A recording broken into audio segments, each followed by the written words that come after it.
Picture this. You're walking through a quiet Tokyo backstreet, rain falling, neon glowing.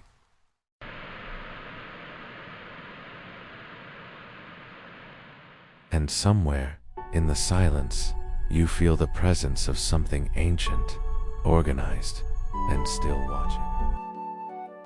Today, we're diving into a part of Japanese history that's rarely talked about. The rise of the Yakuza. Not to glorify, not to shame, but to understand.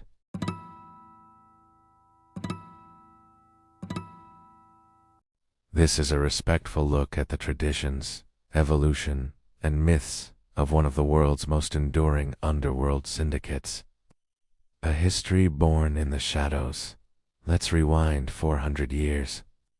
Did you know the earliest Yakuza weren't even called that? They were peddlers and gamblers' outcasts who formed their own codes of honor. The Takiya sold unlicensed goods. The Bakuto ran gambling games, but they weren't lawless. Many protected local people, enforced fairness, and even shared earnings with struggling families. So here's the first twist.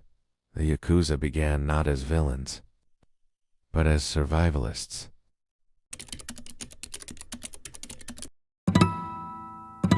Rituals, loyalty, and the meaning of ink symbols mattered. Tattoos weren't just for intimidation, they were deeply personal, telling stories of bravery, pain, and commitment.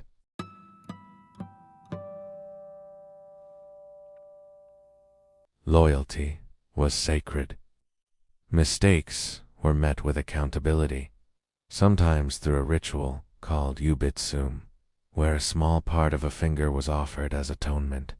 These acts were intense, but part of a strict internal code. If you ever belonged to something where loyalty meant everything.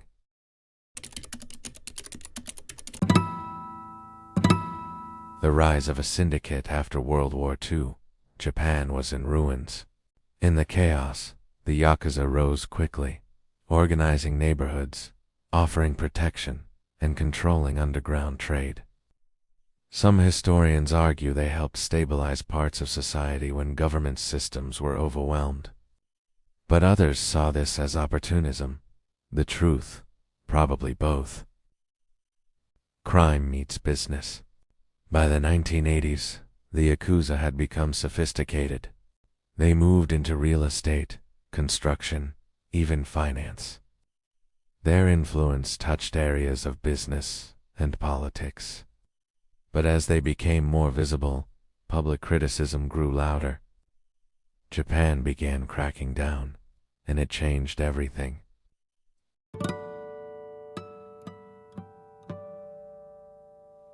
Banks froze their accounts. Businesses cut ties. The crackdown in the 1990s saw the beginning of the end, or at least, the end of the public era.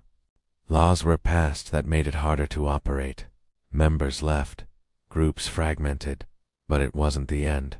It was the beginning of the next chapter. Their tattoos are covered. Their crimes, if they exist, are far less visible.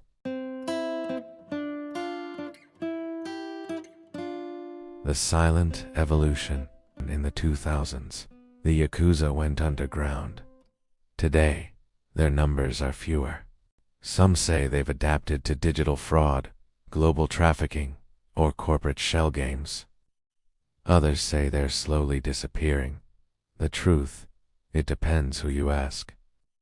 Understanding, not glorifying. The Yakuza aren't heroes. But they're also not a cartoonish stereotype. They're part of a long, complex thread in Japan's history, tied to culture, war, tradition, and trauma.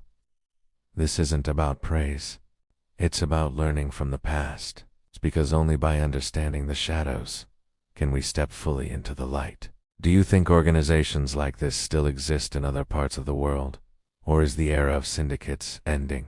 Comment your thoughts below with respect. Let's talk history, not hate. Subscribe for more deep dives into the world's hidden stories, where we learn, not sensationalize.